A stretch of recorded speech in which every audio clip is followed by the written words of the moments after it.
Hello dear students, welcome in my YouTube channel EduChange. Today we are going to learn about auxiliary verbs. It is from language study of Androcles and the Lion. विद्यार्थी मित्रांनो, आजच्या या पाठामध्ये आपणा सर्वांचं सहर्ष स्वागत. आज आपण इयत्ता 8वीच्या इंग्रजी पुस्तकातील अँड्रोक्लिस अँड द लायन या पाठाचा जो लँग्वेज स्टडीचा भाग आहे तो आज या ठिकाणी आपण पाहणार आहोत. लँग्वेज स्टडी आणि त्यामध्ये ऑक्झिलरी व्हर्ब्स म्हणजे काय ते समजून घेण्याचा प्रयत्न करणार आहोत. पहा मित्रांनो, इथे दिलेला आहे, इंग्लिशमध्ये दिलेला, आपण मराठीमध्ये ट्रान्सलेट करून आपण समजून घेण्याचा प्रयत्न करूया. Verbs that help to form tenses, moods and voices are called auxiliary helping verbs. For example, be, can, may, will, etc. पहा विद्यार्थी मित्रांनो, अशी क्रियापद की जी वाक्यामध्ये काळ दाखवण्यासाठी किंवा वाक्याचा कल दाखवण्यासाठी किंवा वाक्यातील प्रयोग दर्शवण्यासाठी वापरले जातात त्यांना ऑक्झिलरी किंवा हेल्पिंग व्हर्ब असं म्हणतात.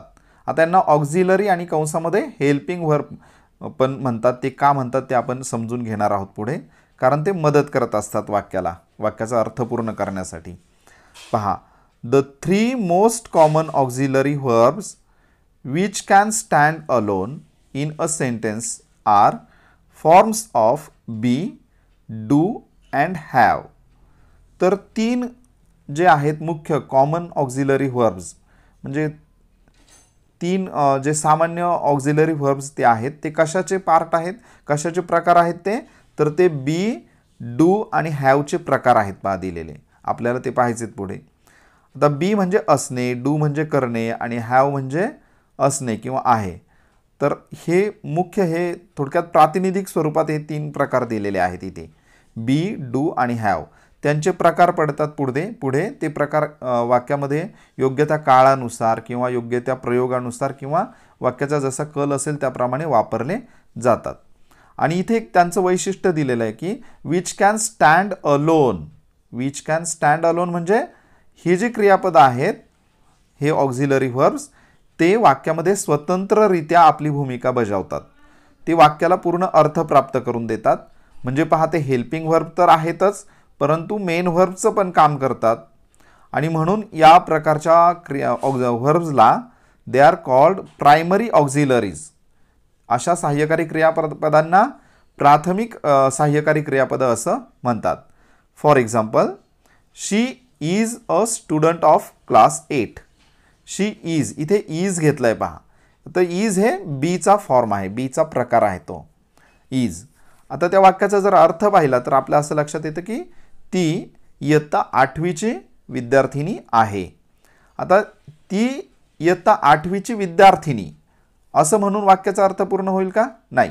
म्हणजे आहे, इज म्हणजेच वाक्याचं टेन्स सांगते की ती प्रेझेंट टेन्समध्ये आहे.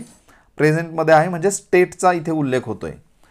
तर अशा प्रकारे इज आपल्याला काय सांगत आहे, वाक्याचा टेन्स सांगत आहे आणि स्टेट सांगत आहे आणि शिवाय वाक्याचा अर्थ पूर्ण करत आहे. आणि ते इज हे स्वतंत्ररित्या त्या ठिकाणी वापरलेलं आहे. म्हणून या ठिकाणी इज हे ऑक्झिलरी व्हर्ब्स आहे, परंतु ते प्रायमरी ऑक्झिलरी म्हणून भूमिका पार पाडत आहे. ठीक आहे, आणि ते बीचं रूप आहे. आता पुढे, ही डज हिज वर्क वेल. तो त्याचं काम चांगलं करतो. आता डज करतो म्हणून आले पहा. डज हे डूचं रूप आहे, डूचा प्रकार आहे तो. आता तो त्याचं काम, त्याच्यामुळे सुद्धा, डजमुळे सुद्धा आपल्याला स्टेट करतो म्हणजे तो वर्तमान काळ आहे आणि तो करतो स्टेट, याचा उल्लेख त्या ठिकाणी आपल्याला होतो. त्यानंतर पुढे आहे पहा, आय हॅव अ कोल्ड. मला सर्दी आहे. मग आहे ही स्टेट आहे आणि वर्तमान काळी सध्या चालू आहे म्हणून आय हॅव अ कोल्ड. आणि इथे मदतीला दुसरं काहीच नाही नसून हॅव या शब्दानेच त्या वाक्याचा अर्थ पूर्ण केलेला आहे. मला सर्दी आहे, आय हॅव अ कोल्ड.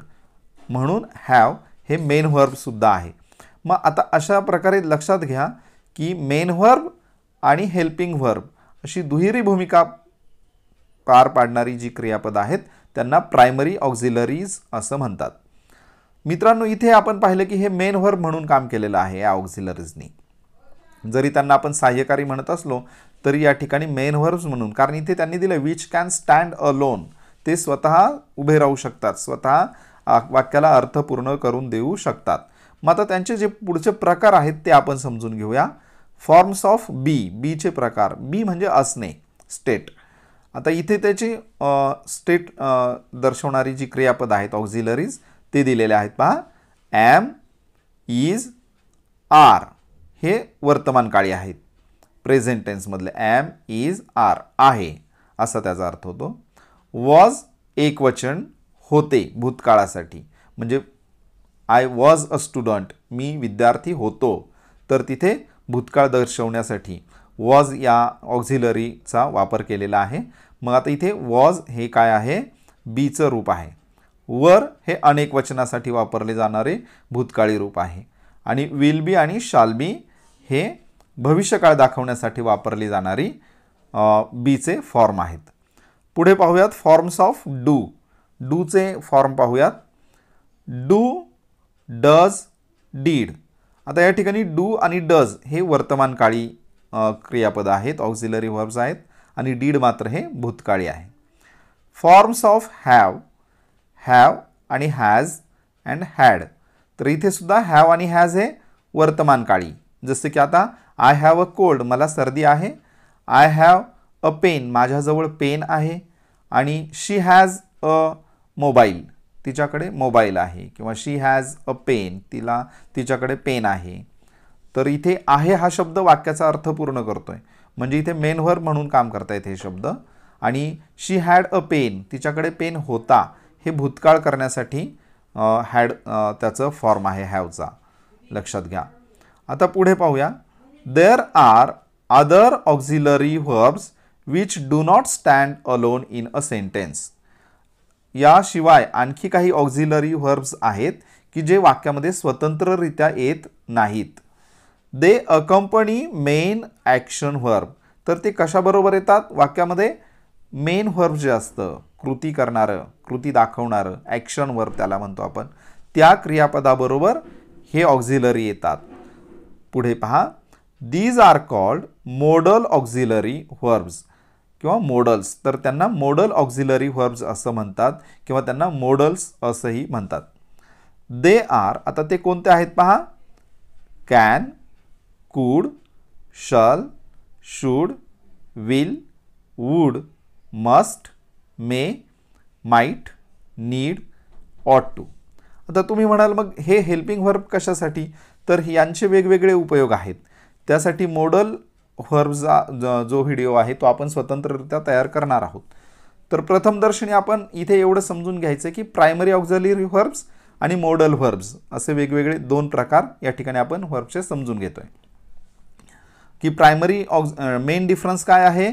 मोडल ऑक्झिलरी व्हर्ब्स जे आहेत ते स्वतंत्ररित्या वाक्यामध्ये येत नाहीत आणि प्रायमरी ऑक्झिलरी जे आहेत ते मात्र स्वतंत्ररित्या येतात, येऊ शकतात आणि तसंच ते मदत सहाय्यकारी क्रियापद म्हणूनही ते वाक्यामध्ये काम करतात. आता इथे मोडल व्हर्बचे इथे आपण फॉर एक्झाम्पल्स पाहूयात.